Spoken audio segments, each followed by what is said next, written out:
Today, folks, Meet Kevin is about to become a case study for how to blow up your entire brand with one very stupid thing, which is basically just deleting all of your content and leaving your very sound, trusted, reliable viewers to question what is wrong with your damn sanity. And we're going to question some of this drama, read through some of the comments, and just generally have some fun because stuff like this in the social media realm doesn't happen very often, especially in the finance space. Now, we could presume that this was supposed to be some kind of massive PR stunt. However, if you're trying to do a mass PR stunt, the point is to look better in the eyes of the viewers, so they buy your products and invest in House Hack and your PPETF. Yet when you search Meet Kevin now, because anything that showed a true light of Meet Kevin has been just decimated from the internet, you only get left behind with people that primarily criticize you, do not like you, and do not paint you in the best light, let alone that you just burned all your paid viewers, the people that truly supported you, by removing all of the paid content that was unlisted on your channel,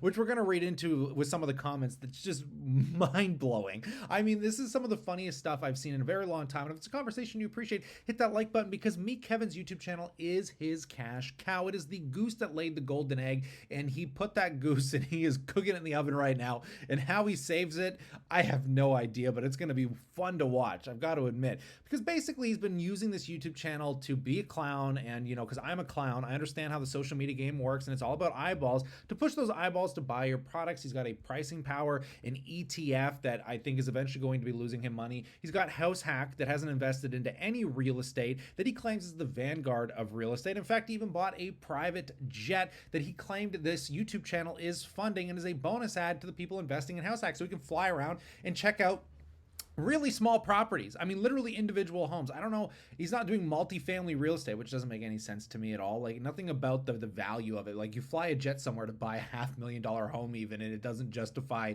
the value. You don't make a return on that. So that's your bonus. You make the return, because Meet Kevin's going to lose it through the jet, because anyone running a $500,000,000 real estate portfolio and a YouTube channel tend to say things like this. We're getting on a little plane because we're not using a jet. You know why I'm not using a jet? Because it costs too much. Now, forget my criticisms. Put my damper mood aside, because I'm always kind of picking on Meet Kevin, and it's fun to punch up, as Meet Kevin is a guy who likes to punch down and threaten to sue a lot of YouTubers that make fun of him. We've seen that in the past if you've been in the drama sphere.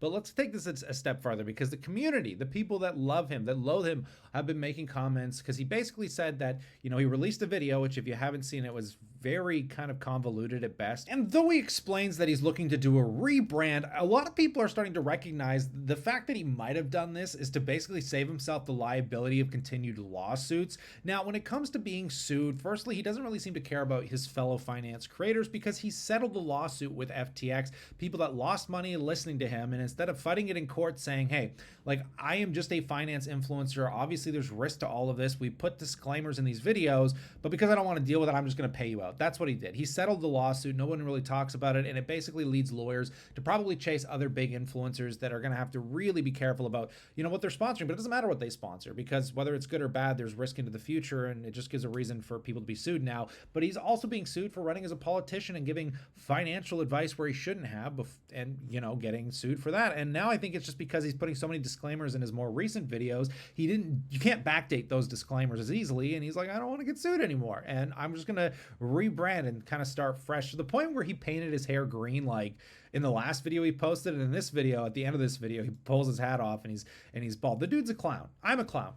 I'm going to say that throughout this entire video, because we as clowns like Jim Cramer and Fox and all these other financial BNN, like, you know, filming creators out here, we're just trying to get clicks in the finance space to drive views. That drives revenue. That is why Meet Kevin's YouTube channel is his cash cow, right? But taking a look, you know, people figured out what was going on pretty quick here, and we got to read into some of these comments because they are just brilliant. But he replied, because his convoluted metaphorical mess of a script here that people just couldn't wrap their heads around, he had to make a community post saying, hey everyone, so apparently my hint at the end of my last video didn't make it clear that I deleted my videos. It's literally a reboot, along with motivation as to why. That's it. Apparently that's lost in the noise of some comments below. Oh well, I'll keep doing my best. So let's read into how people think he's been doing thus far. First comment. All right, so reboots are fine, but you probably should have made another channel instead of getting rid of all your content, including course member live streams, which weren't even public. A true reboot includes resetting your audience. This is out of the blue, midlife crisis style stuff. It's just a bit of a kick in the face to those who supported you all this time. At least be transparent about why. And he's going to reply on some transparency, and it's kind of funny. But someone else replying saying, or maybe we don't have time for this BS, this cute, clever games.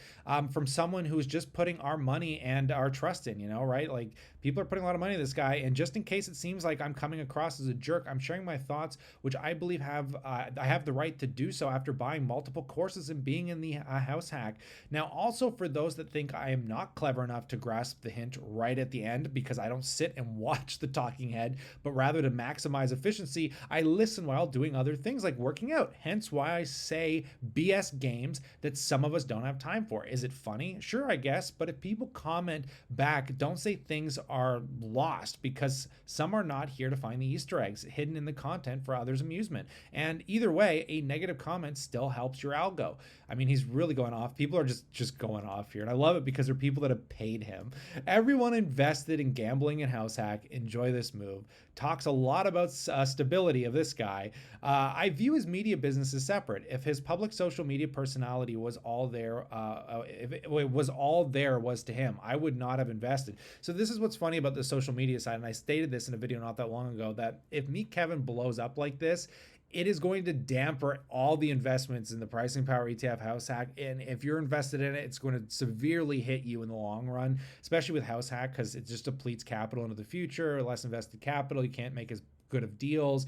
And I don't even know what he's doing with house hack anyways. Nobody does. I mean, why not buy triple net lease? Why even expand into all these verticals when your cash cow that bought you a frigging jet is YouTube? Why not just refine and die in this industry until you're frigging a billionaire, for Mr. Beast in the finance space? There's so many things you could have done. I hope you read disclosure agreements. You are borrowing money to this guy with no strings attached. And he also gloats in that house hack ETF that they've been making a return on that invested capital by just putting it in high interest savings, so that he's keeping, that he's retaining, not you. So he took your money. He hasn't put it into any real estate. He's making interest that he has full control over.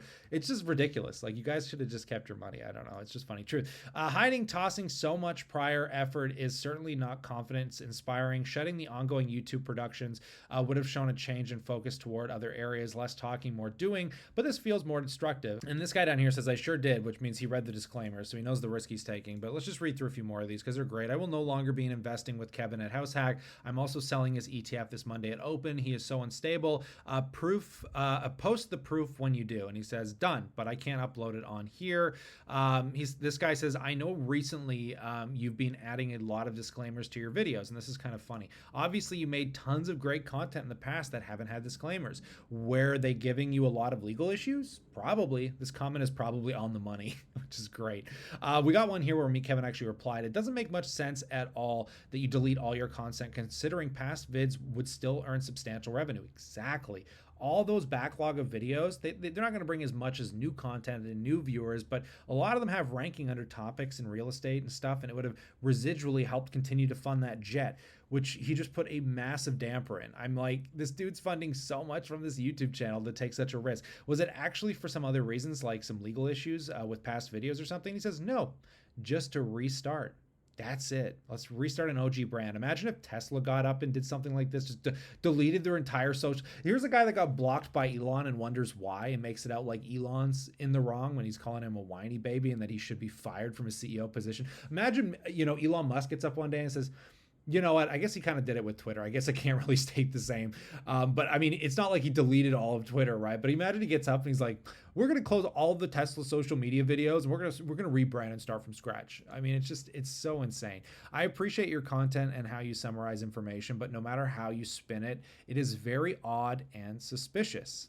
These are people that like him. Should have at least left the real estate, pro versus noobs related ones. He says, I'm remaking them, But remaking does not require deleting archives, which many people already depend on. You just injured many people, very selfish and seemingly irrational, erratic behavior. Yes, if you're paying this guy a lot of money and he's got this massive backlog of videos that he's been selling to his course members, which is all he promotes, and now you're just getting into the course member group you signed up to a week ago, and you go in today to start getting caught up on all these old backlog of videos, they're gone.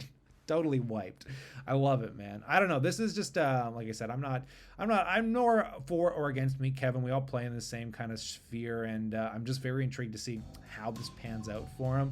It just seems like a very erratic business move, and I'm just curious to, it kind of reminds me of like Kanye, like who sits next to this guy and advises him that these are good ideas. It's like he kind of just says whatever he wants to do, and the clowns around him kind of just have to obey. But hey, this is just one finance clown's opinion, but I'd love to know what you think about this in the comment section below, whether you love him, hate him. Are you investing in Clown Hack? Are you investing in the Pricing Power ETF? I could be completely wrong, but I'd love to know an adverse opinion down below.